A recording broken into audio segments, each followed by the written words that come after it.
And this welcome is to Who's Zooming In? Ba-da-ba-ba-da-da. All right. I'm so glad to see your face. 2 days in a row we have done some shows. Oh, we are filming 2 days in a row. That's great. It's so exciting. It's so good to see you. This is episode number 13, and I am not afraid of that at all. No, actually, 13 is one of my favorite numbers, and this is a small story.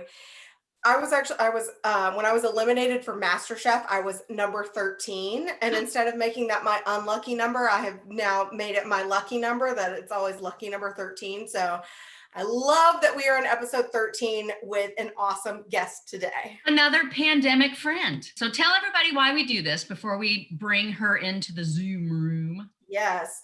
All right. Repeat after me. We miss our people.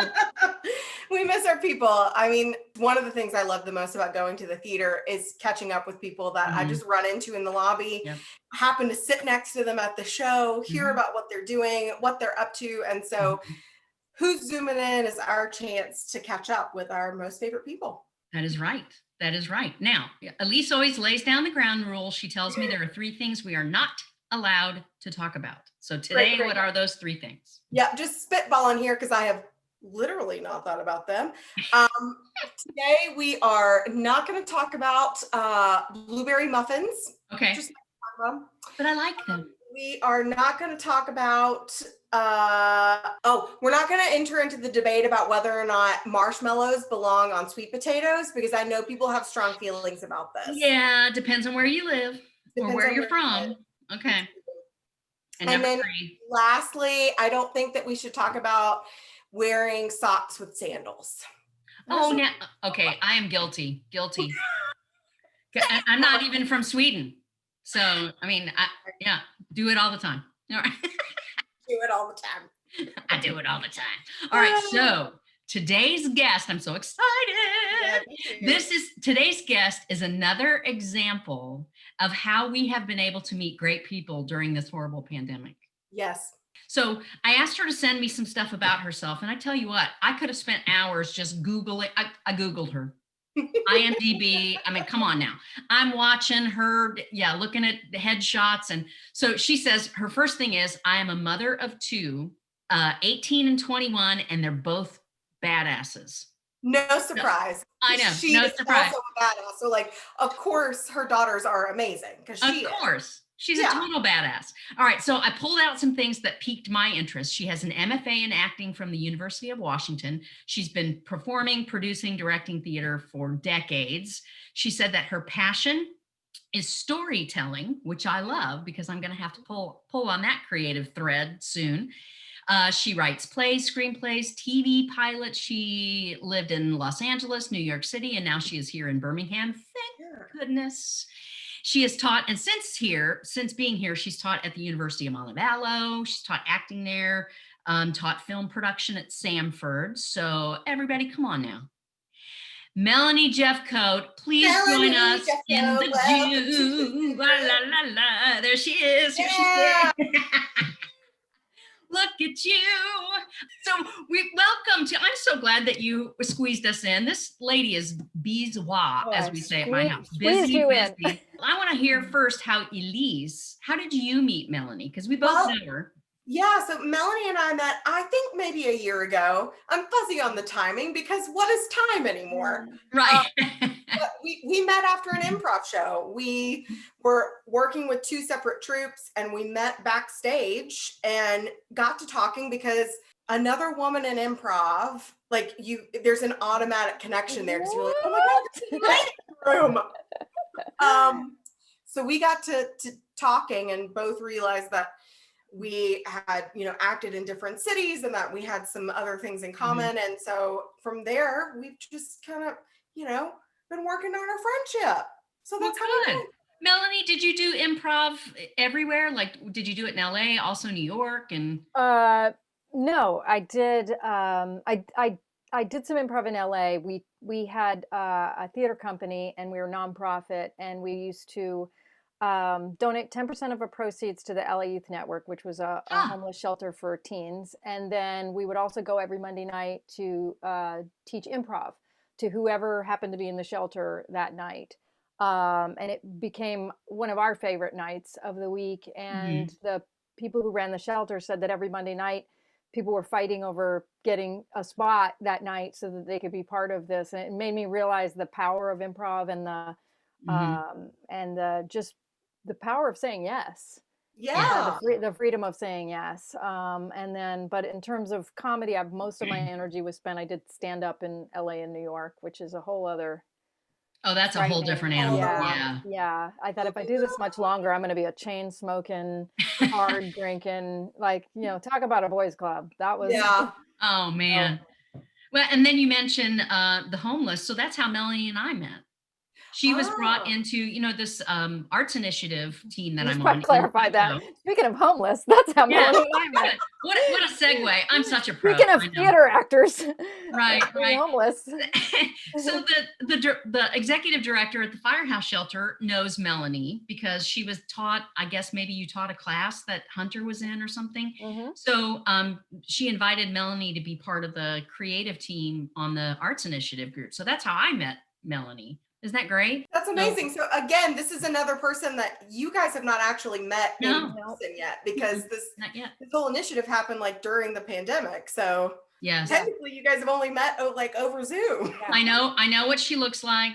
Yes. I know. I have no idea how tall you are, Tam. You're either going to be like. I am 5'4", and I know you're 5'7" because I looked at your resume. Yeah. Melanie Jeffcoat, I'm 5'7", she said.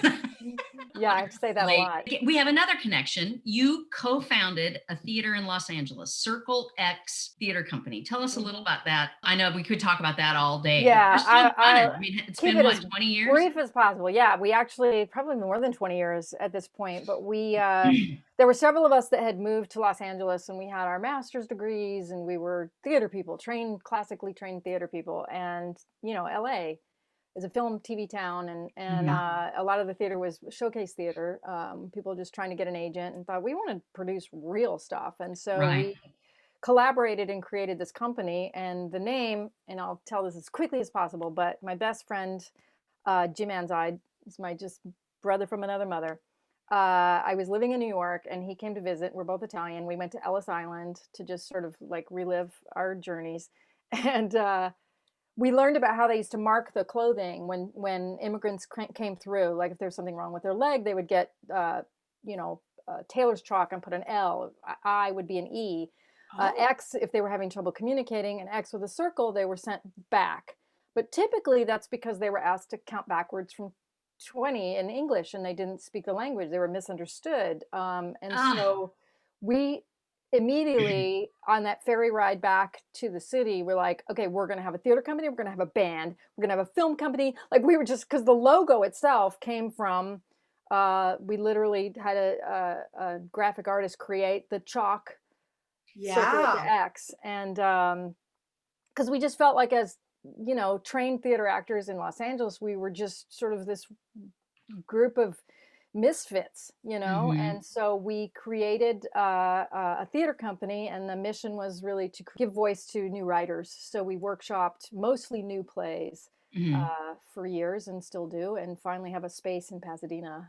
We were nomads there, renting from show to show depending on the needs of the show, but now it's grant supported and doing fantastically well after 20. Did you write stuff for them too? I did not, but we workshopped a lot of really great plays, or did really unusual sort of mountings of older plays. And so it was, but it's just like anything. And Tam, you can probably relate. After a couple of years, we're all looking at each other like, I can't remember the last time I was in a show. Right. Just so busy producing and fundraising, and so it's just, we had to remind ourselves, we like acting. We have to do something about that. Elise and I are going to have to drag you on stage and I miss the do theater something with us. So much. Well, there's a lot of it. We're going to be back. It'll come back. Yes. It'll be there. It'll be there. So what else did I want to talk about off your crazy, ridiculous, impressive resume? Okay. What else jumped out at me? All my children. What? Okay. So I have no idea about this. Now, wait a minute. I didn't either. So were you on All My Children? She had a recurring role on All My Children. What? I was a nurse at the Pine Valley Hospital. You don't remember me? This is amazing, and I did not know about this part of your resume. I love that. Okay, Tell us you know what? You know what my favorite thing, because like playing a nurse is whatever. My favorite thing while I was there was the casting director called me one day and she said, Susan Lucci's, I think one of her kids had chicken pox or something, I don't know. And they said, we need somebody to stand in for Susan Lucci. I was like, okay. I thought maybe like while they focus lights. No, I went in there and I had to walk through the blocking rehearsal as Erica Kane and with the cast of the show at the time. And that to me, I mean, standing there and they're like, what are you talking about, Erica Kane? I'm like, I'm saying, I'm like reading Erica Kane lines. And then like she shows up that night and I sit down with her and I'm just like this young actor and I had taken all these blocking notes and I'm sitting there with her going, okay, and then you cross over and you pick up the drink. And she was just like, honey, I've been playing this role for 20 years. Like, I know what, I know where to walk. Yeah, I was like, okay, like it was for the camera, not for me to give her acting notes. Oh my gosh. All right, I'm going to share some images that I found of Melanie when I was poking around on her set. Talk about her daughters being badasses. Look at this queen of badassery right here. This says like lawyer to me, like Law and Order, like professional lady.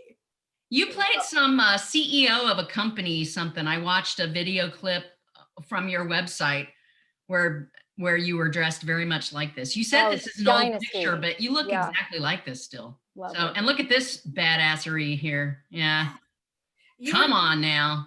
I know that you said you had an interesting transition after playing Ingenue, and like this was a calculated picture because you were ready to do some other roles to some other characters, right? Yeah. When I relocated here, I took time to take care of my kids and took a pretty massive hiatus from working as an actor. My older daughter had a lot of health issues, so there were several years where that was our primary focus, and she's doing great now and well, should be in college, but she's doing online college, goes to school in Philly.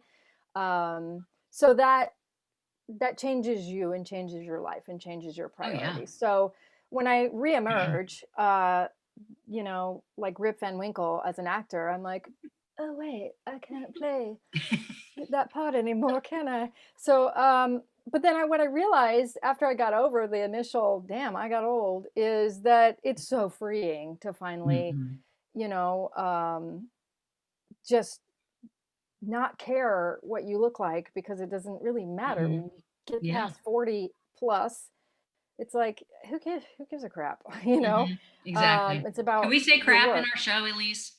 We didn't say badass the whole time, so I definitely think we could say crap. Bad bleep. Yeah.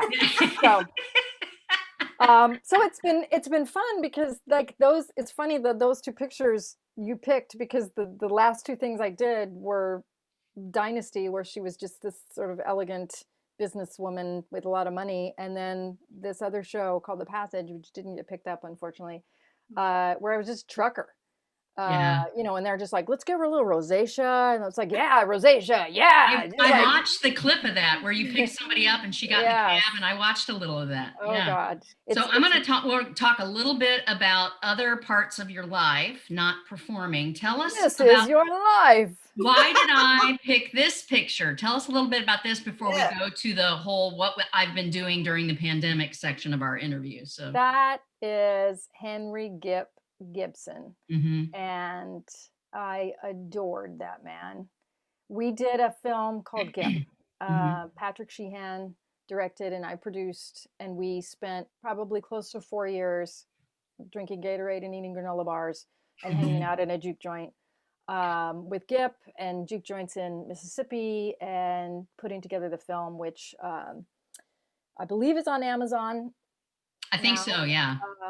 But it premiered at Sidewalk in 2016, and we wanted to premiere at Sidewalk because we love Sidewalk, and they've been so supportive of us as filmmakers. I've had a couple of films there, and we love it. But also we wanted Gipp to be able to be there, And so we were given the Carver Theater, which we thought was just so perfect Perfect. because it was Yeah. this historically Black theater. Mhm. And when I was bringing Gipp to the screening that day, the line of people to get into the theater went all the way down the street. And as soon as he crossed the street, the people just started going crazy. And then he sat in the theater and he stood up and people, I mean, it's just like, Oh. I heard him talking right behind me through the whole movie. And he's like, that's my story. That's my story. And we said, Mhm. yeah, Gipp, this is your story, you know? And well, we're going to do a short Yeah. biopic because he was just like this gravedigger by day and blues dude at night and has had a juke joint since 1952. And then we realized, wow, it's one of the last 4 juke joints in the country. Yeah.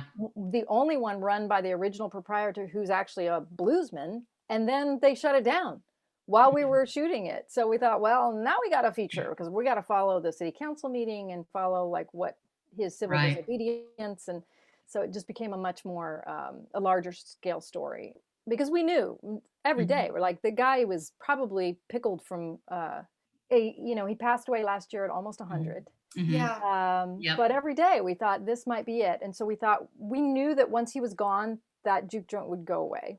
Right. So we wanted people to feel like what it was like. And I remember the night of the screening, we had the after party at Gipp's place. And I Mhm. was walking down the driveway and there were people behind me. And I heard a girl go, oh my gosh, this looks just like the movie. I was like, yay. Then that's the best compliment we got. Mhm. Yeah. It's like, that's what we you're wanted you to absolutely feel. So Yeah. That's so fantastic that you're involved with something like that. People are always going to remember it. And during the pandemic, Melanie has been busy doing something else. Look at that. Okay, Yeah. now this is my favorite part of these interviews is we get to talk about stuff that people have been doing during this crazy wacko time of ours. So tell us about this new adventure. well, we just started an improv troupe Yeah. Good for in you. in a pandemic. Lady Yeah. power. Yeah, That's here we right. go. There it is. Look at that merch. Look at that merch. Product placement. You can't keep creative people down. Nope. Yeah. And we were, a troupe of funny people, and we wanted to keep the funny going. And so we fortunately have some brilliant tech people Yeah. that are Mhm. also funny, like the incredible Chad, who figured out how to stream on Twitch. Yeah. And we do our shows via Zoom. And I know Elise has done a show, and Yeah. we actually meet in a Zoom room Yeah.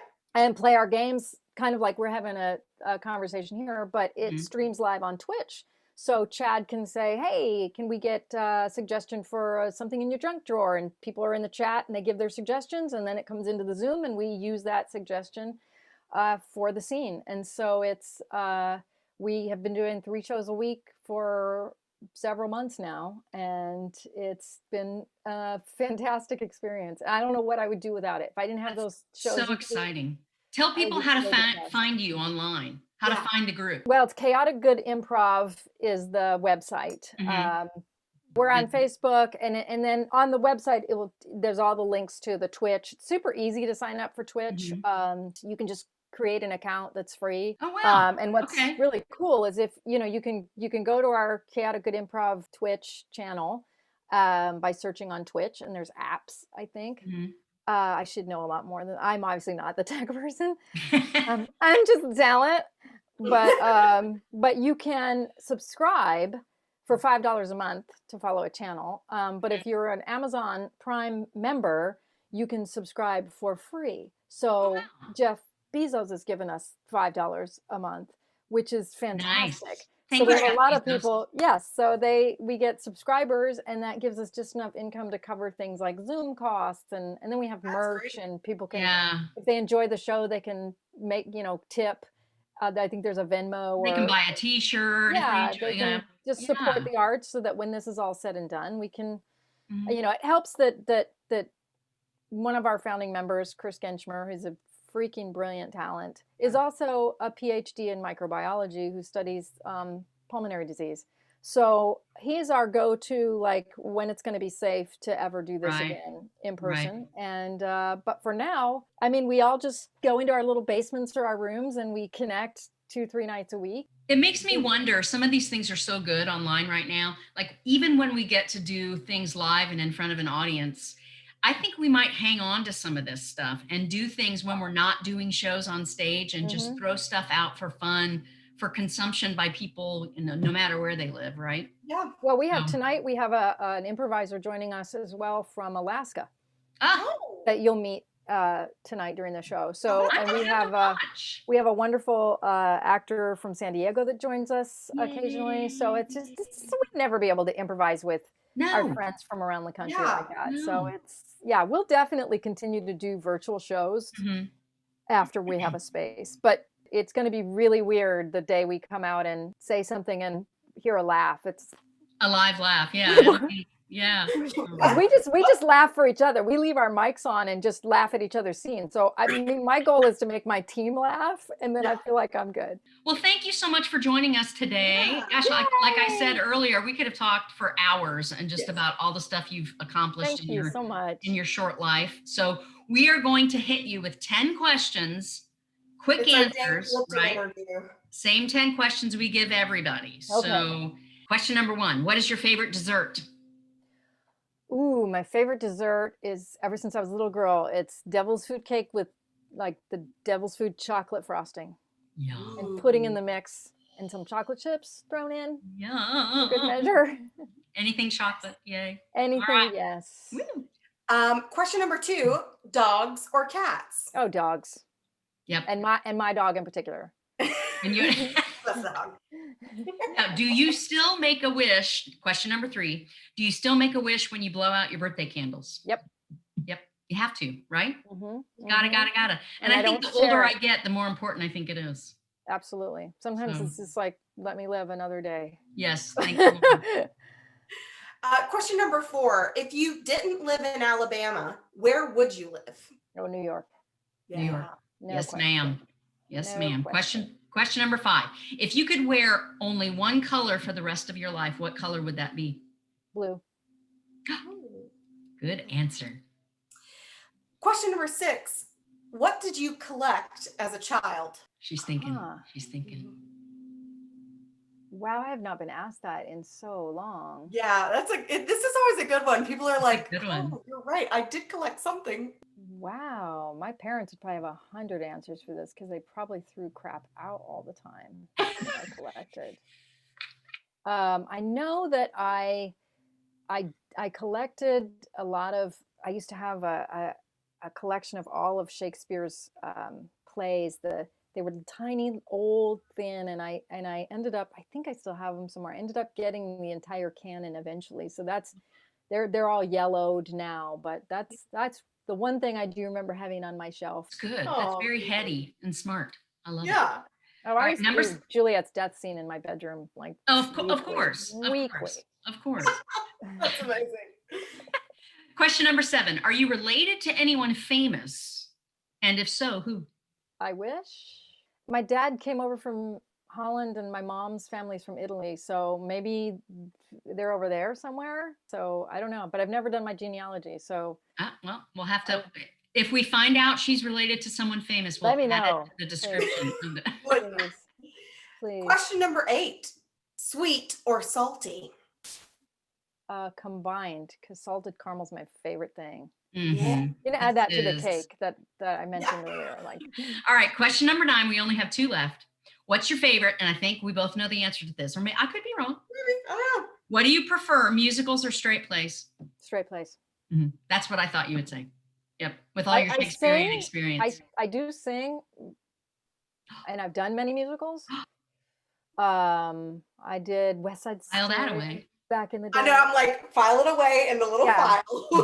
I was a coloratura soprano that wanted so badly to be an alto. Like I so wanted to, Yeah. not play Cosette but play Eponine. Mhm. But now I think my voice is. I don't think I can hit those high ones anymore. But yeah, I do You never love know. to sing and like shows like Les Mis or whatever. But generally, I love the classics and I love good drama plays. Love it. That's what I thought you would say. Straight plays. All right, last one. I know the answer to this, so I think, yeah, okay. On a scale of 1 to 10, 10 being the funniest, how funny are you? I don't know if I don't know. There's a lot of people that meet me that don't realize I'm even do comedy, because I can be a very serious person as a writer and as a, you know, Yeah. but when I'm goofy, then yeah, I would say I'm a 10, because I Yeah, have a ball. that's what we like to hear. Yes, that's what I'm we not wanna afraid hear. to make an idiot of myself. So that's why I give myself a 10. Yes. Good. I'm not afraid of anything. Yes. Yes. Our Shakespearean actress is a 10 in the comic world. I love In it. the in the clown world. In yes. the clown world. Woohoo! Yes. I'm so glad you joined us today. Thank you so Thank much. you. You're gonna love getting to know Melanie Jeffcoat. What do you think, Elise? I mean, I can't wait to do more improv shows, and I cannot wait to like do a show A together. real Yes. show, yes. That someone Yeah. else wrote. That'll Yes. be so Yeah. much With real fun. lines that we have to memorize. Yes. Oh my Yes. God, I know. I cannot wait there are so many plays I want to talk to you guys about that the three of us could do, and then some. So That'd be so much fun. Well, 2021. go on and finish your Saturdays, everybody. Yes. I'm gonna go have lunch. So it was great to Okay. see everybody. Thank you Thank so you much. for joining us.